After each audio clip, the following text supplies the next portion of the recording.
Hey everybody, KMO here. It is Sunday, which means, as usual, I'm working on my weekly webcomic. So, today's topic. First of all, let me say, interviewing previous C-Realm podcast guests about universal basic income and Andrew Yang, the results I'm getting are pretty consistent. Some people like Yang, some don't. Nobody likes universal basic income. So let's just call that experiment over, okay?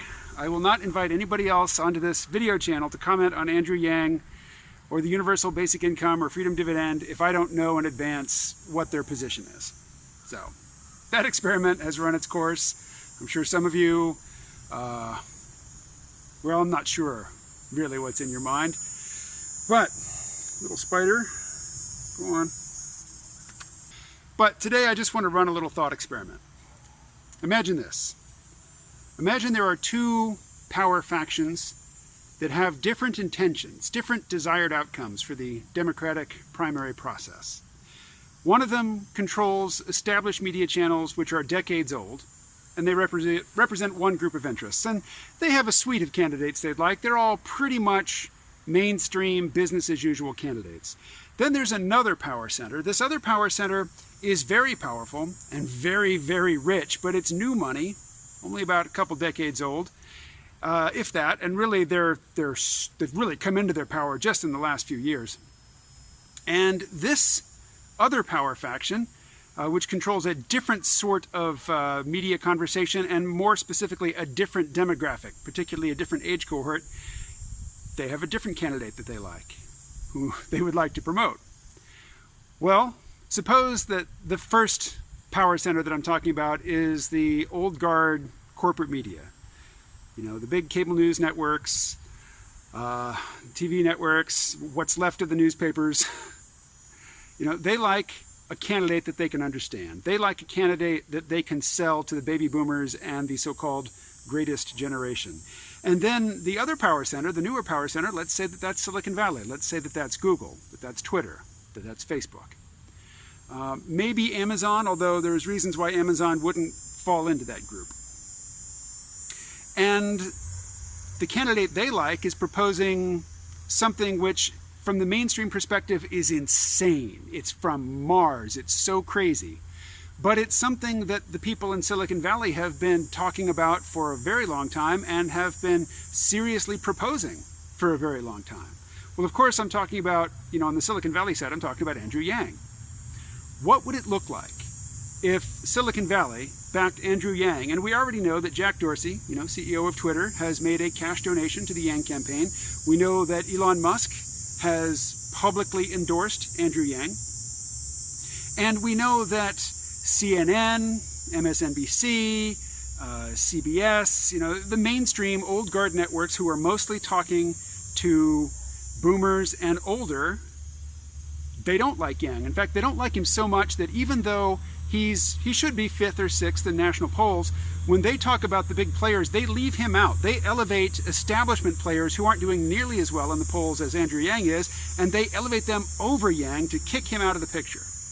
And fortunately, his last name starts with a Y, so they can just list all the players in alphabetical order, and Yang is definitely last. And if he's last, you know, on a horizontal framing of all the candidates, you can position your host right in front of his face so he's not even on screen. Or you can just remove him altogether. Just don't mention him. You know, I don't have a screenshot for you, but I was reading on Twitter a Yang supporter saying, you know, I've been phone banking for Yang, and I get all these baby boomers on the phone who've never heard of him because they don't use internet at all.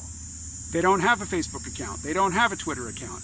All they know is what they see on TV or what they hear from other people that they talk to, people who are most likely, you know, going to be in their age cohort and going to have similar interests. They're going to be in a similar, you know, income bracket. They're going to be in a similar demographic in terms of their tastes in media. So there's a lot of people for whom, you know, the old guard corporate news media, they really can shape their worldview.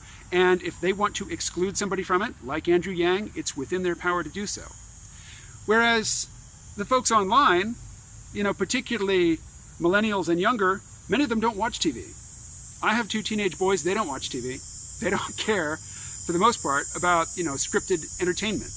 and they certainly don't watch the news, but they get some news via the web, via social media, via their private hidden conversations on their Discord servers and whatnot.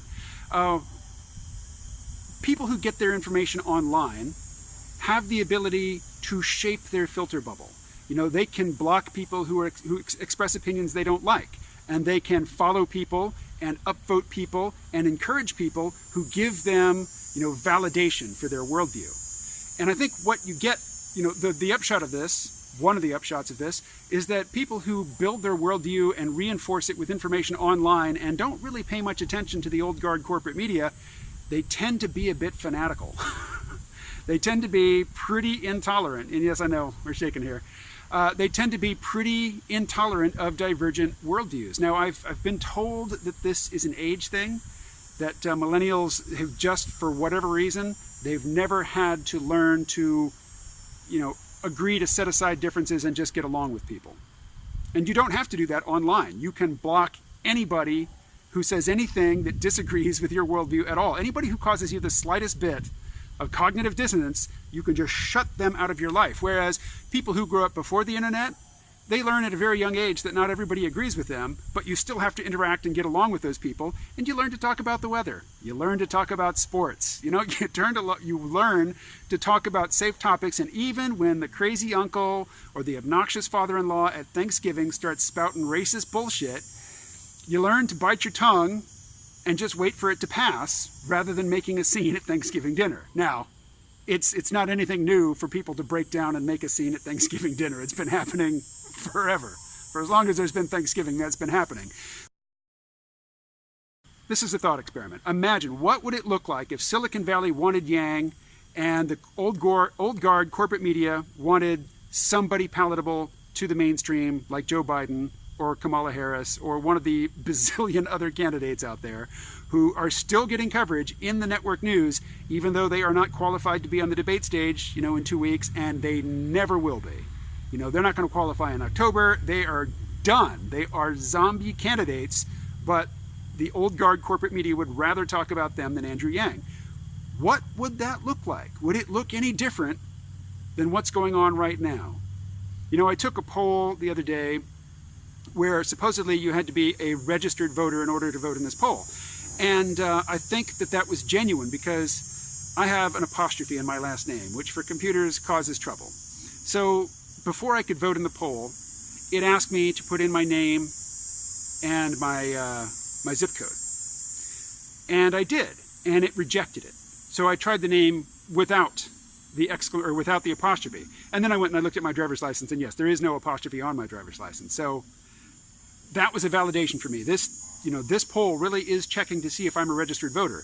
Among registered voters taking this poll, right now, I checked this morning, Andrew Yang is second.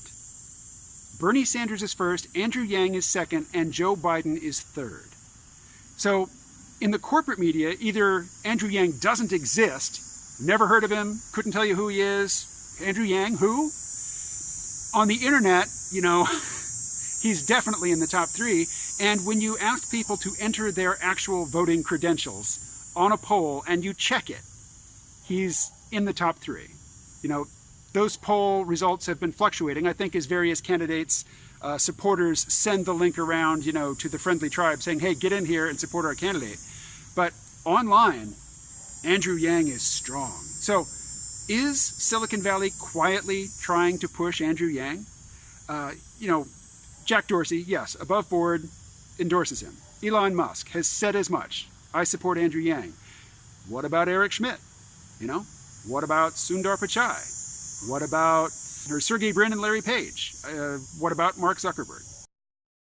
And now it's time for our generation to define a new social contract.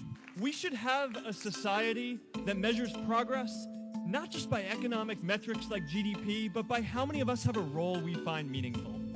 And yes, giving everyone the freedom to pursue purpose isn't going to be free. So, this could be a test. How strong is Silicon Valley at the mind control game?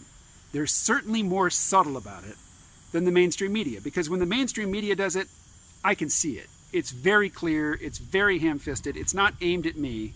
It's aimed at people older than me. And they're not worried about tipping their hand to people on, young people, because they don't watch TV. And they're not worried about tipping their hand to Generation X, because there's so few of us, we just don't matter. Nobody panders to Generation X, because there's just not that many of us. It doesn't pay to pander to Generation X. So who cares if Generation X sees right through your mind control attempts? But it's not obvious to me online. But online, the way to put images and text and sounds and full motion video in front of people based on what you know about them, based on their purchases, based on their locations, based on their social contacts, based on the likes, based on their search results. I mean, Google keeps all that stuff on everybody watching this video.